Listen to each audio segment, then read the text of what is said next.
Hi, my name is Hazem Gaber.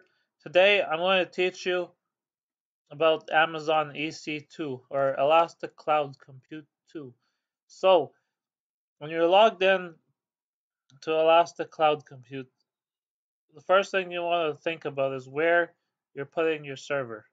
There's like 30 regions almost. So we've got 4 regions in the United States: Northern Virginia, Ohio, California, Oregon. We've also got Asia Pacific, so we got Mumbai, Seoul, Singapore, Osaka, Sydney. We've got Canada, which is Montreal. It's also there's a couple of zones coming soon. We've also got Frankfurt, Ireland, London, Paris, Stockholm, and Sao Paulo. There's new regions that you can enable if you want, including Cape Town, Hong Kong, Melbourne, Milan, Bahrain, UAE, and Tel Aviv. So you want to put your server in the region that's closest to traffic.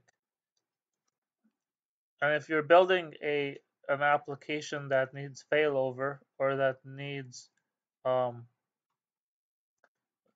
multiple, it's got sources of traffic from all over the world, then you may consider putting servers in all the different regions or as many regions as you require.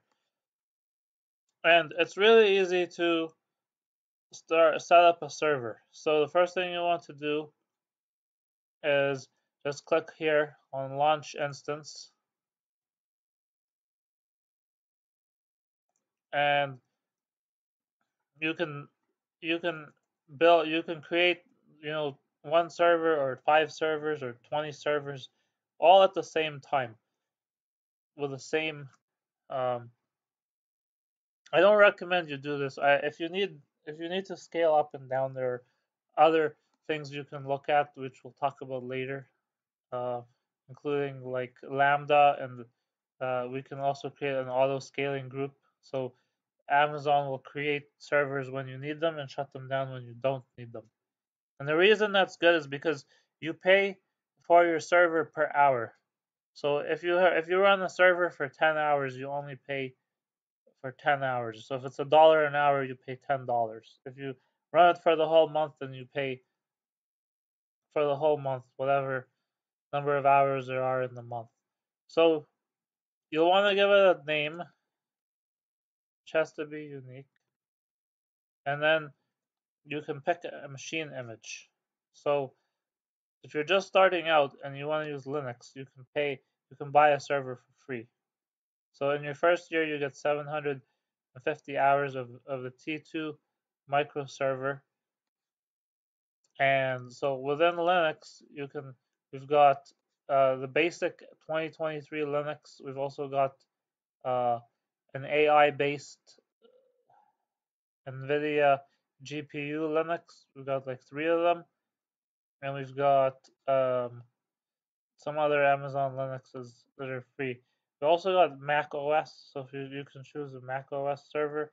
We got Ubuntu, and then we've also got deep learning Ubuntu with NVIDIA, and we've got Windows. We've got a number of Windows servers, including 2019 and 2022, 2016 as well. Used to be able to get older versions, but they're not available anymore. We've got Red Hat, we've got SUSE Linux, and we've got Debian. Now, once you've picked the operating system, you have to remember that operating systems cost money. So the more if you're choosing a Windows operating system, you're going to pay more per hour for the same machine than if you choose a Amazon Linux or Ubuntu. And people also create their own images, and you can create your own image, so including those in the marketplace, so people can build an image so that will run on the server, and that will give you whatever application they're doing. So for example, you can get a 40 gate next generation firewall, uh, but firewall as a service. So it's a software based firewall. It'll run on the server, and it's 36 cents an hour, for example. Or there's a Palo Alto one that's $1 an hour. We've got Red Hat. We've got CIS. It's only 2 cents an hour. I'm personally using you can search here. I'm using Bomgar. Which I don't know if it's still. It's got a different name now. It's really Beyond Trust. So I can search. Maybe it wasn't this one, but yeah. Oh yeah, it is this one. So I got a Beyond Trust um, remote access system, for example, and I can choose to use that. Some of these are free as well, as far as the operating system goes, but the you may pay for a license that gets installed later, for example, or you may not. But remember, whatever the cost of the image is, there's still a cost associated with the actual hardware. So once you've picked um, what you want, let's say I'm going to pick Windows Server 2022, then you can choose an instance type.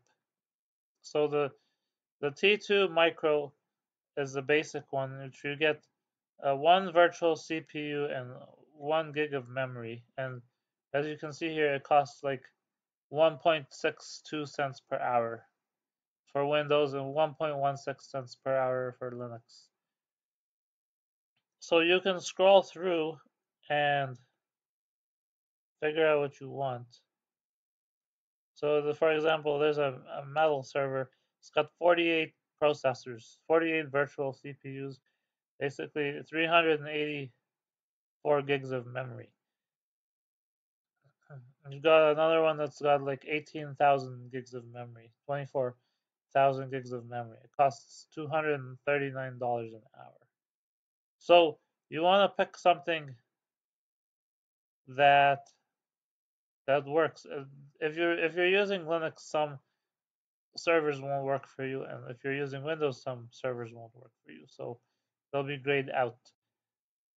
When EC2 first started, there were only like 20 choices.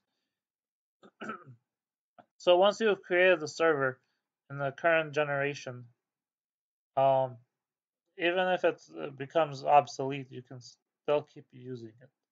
So you want to think about um, what you want out of your server. Are you using a web hosting application, high performance computing, gaming, and what's the workload? And then um, does Amazon will tell you what kind of server you should buy, because you don't want to spend money on hardware that you're not using. You also don't want to spend you also don't want to build something that's not powerful enough.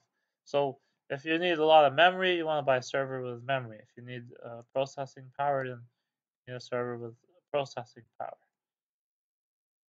And then you have to have a key pair, and then you can create network settings. So when you create your server, you will automatically you can have a security group, which we'll talk about later. Security group tells you basically uh, who's allowed to connect to your server. You can think of it like a firewall, essentially. And so it says for each port what kind of traffic is permitted and what kind of traffic is not permitted. Your default rule, though, will let you remotely connect to your server from anywhere. But if you don't want that, and I don't recommend you do because hackers will get in pretty quickly, you want to choose my IP, and now you can only remote in from your IP address. If you've got a web server, then you'll also want to have HTTP and HTTPS traffic coming in from anywhere on the internet, which is fine. That's not an issue. And then you'll want to choose storage. So you can choose a general purpose solid state drive or a provisioned solid state drive or a magnetic drive, depending on the hard drive performance that you want, and then you can add space.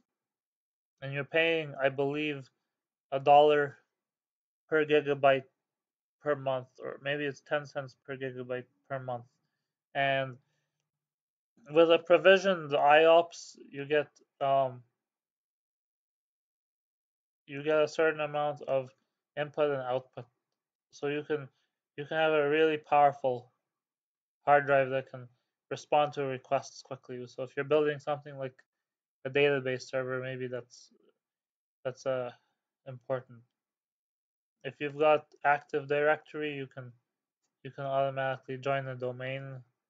So there's a bunch of advanced options here, including like auto recovery, shutdown behavior, hibernate, etc., etc. So after we've picked our server, so in this case we've picked a a very cheap server, and we just go launch instance. And if there's any errors, then we have some errors. So what you want to do before you're able to launch your server is you want to create a key or use a key that you already have. So the key encrypts your server password so that Amazon can't see it. So you create the key pair, and the key pair downloads to your computer, and then you launch your instance. Now automatically we go back here to instances. Our instance shows up here. So this is our server, and it'll be ready in about 5 minutes. Now when we click on it, we'll learn two things. One is the public IP address, and the other one is the private IP address. So private IP address can be used for internal traffic between servers and other resources within Amazon Web Services, and the public IP allows you to access the server from the internet. Now, if you shut the server down or you delete it, then you lose both of these addresses. You won't get them back. You can get the private one back. You can't get the public one back. So if you have an address that is really important, then you'll want to go down here to elastic IPs, and you can allocate an elastic IP from a pool of um, public IPs, and now you've got a an IP address that you can associate with your server. So automatically you can choose a server, and now we've associated a public IP address. So even if we shut the server down, this address stays in our account. There's a limited number of IPv4 addresses though, so you can only get 5 maximum per account unless you have a really good justification for more. You'll also see under security groups that we've created a new security group here, and the security group shows us the rules that were created. So we can see that we've got inbound rules. So we're accepting remote desktop traffic only from our IP, and we're accepting web traffic from all over the world.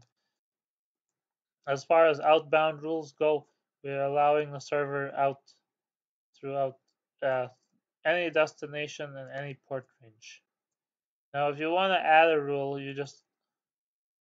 so by default, the system will deny any traffic coming in elsewhere. So if we create an inbound rule, we can add a rule, and then we can choose a service. So for example, if I've got if I want SSH traffic, so that's port 22, I can choose which set of addresses I want, or I can choose other prefixes. So I could say I want 191.5.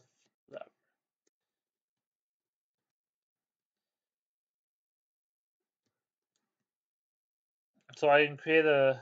This isn't a correct address though, but this is. So I say I want traffic coming in from this set of IP addresses. I can save that rule, for example. So now I've got the server. The other thing you can do is you can buy a reserved instance. If you buy a reserved instance, you're paying upfront to use that server. So you can buy a server and say I'm agreeing to pay upfront for a year or for 6 months or for whatever, and you can save. You can search for what's available, for example, and then you can save this server cost. So this is a standard server, and it's $53 for the year. So it's 0.006 cents, which is, I mean, ridiculously cheap. You can look for whatever kind of server you want. So if you know for sure that you're using the server for a while, then you'll want to use a reserved instance. And the last thing you want to do is under Elastic Block, you can create. So we created the hard drive for the server, and it's in our Elastic Block store. So we can actually create hard drives, and we just choose create volume, and then we can choose a SSD or a provisioned volume, and we can choose the size of the hard drive in gigabytes, and we can choose how many input output operations per second we want for performance, and we want to choose correct availability zone. So what I should mention is within a region, so remember there's a region, so we're in Northern Virginia, which is US East 1. There's multiple data centers. So there's actually 6 data centers in Northern Virginia. We want to create our drive in the correct availability zone because it can only be accessed by servers in that zone. So if we're in zone 1A, then we want our drive to be in 1A. And once you create the volume, it appears right away. So we create a 1,000 gig hard drive, for example. Now it says creating.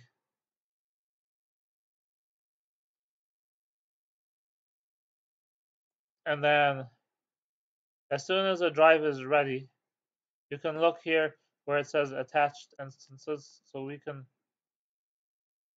So once a drive is created, we can choose attach volume, which takes a minute.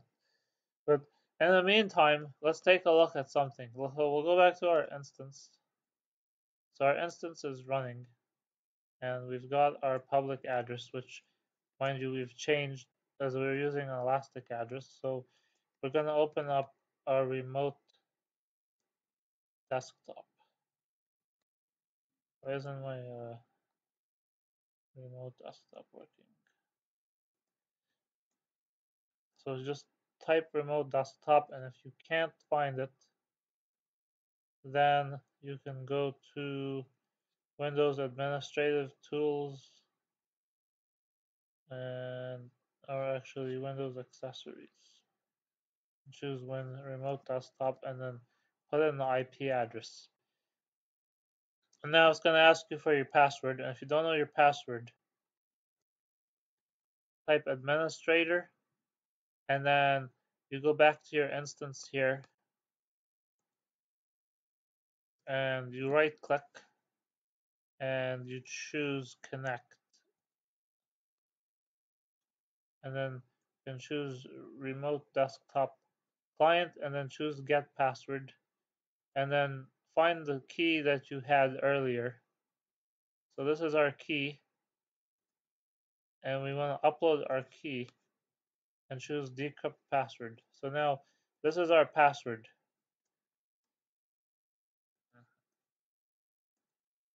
So we want to paste that in and then press yes. So now we're connecting to our Elastic Cloud server for the first time.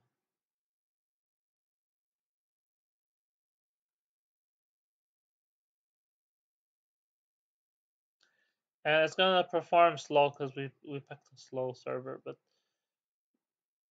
but yeah, you cannot, if you don't like how big your server is, you can shut it down and start again. And since you can move hard drives, which I'm going to show you in a second, then it's really easy to shut the server down, build a new one, but keep the hard drive. So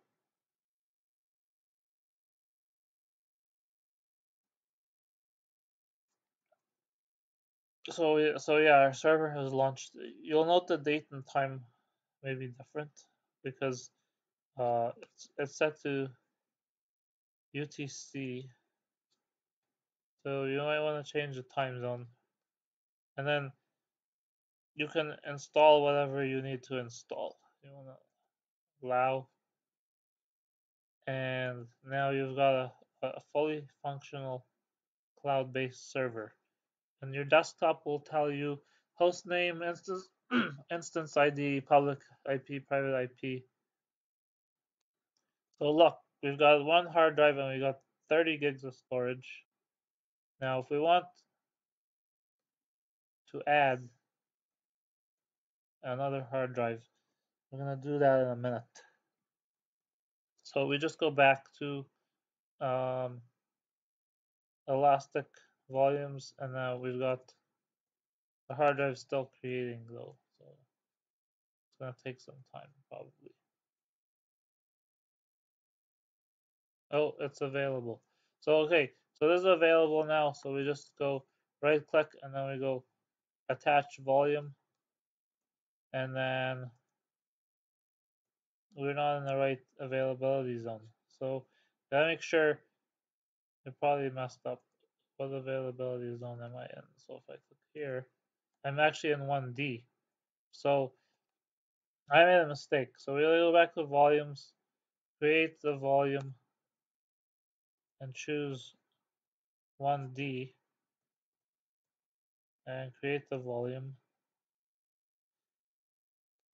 And we're gonna delete this one. So just go delete volume. Yes, we don't want this one. You can't delete a volume that's attached though. So now we right click, attach volume. We see our server right here. We go attach. And then if we go back to our server, now you're not going to see your hard drive in the server. So what you want to do is go to disk management. Mind you, this is slow because it's slow. So create and manage hard disk partitions, and you right away see a new offline disk. So uh, so it's offline because of an administrative policy. This is something new for Windows 2016 or 2022. So you'll have to go to group policy, and then you'll have to change that. I think we're gonna make another video, but this is about because I'm getting a bit carried away. But if you have any questions, post a comment and we'll answer them in the next video. Thank you.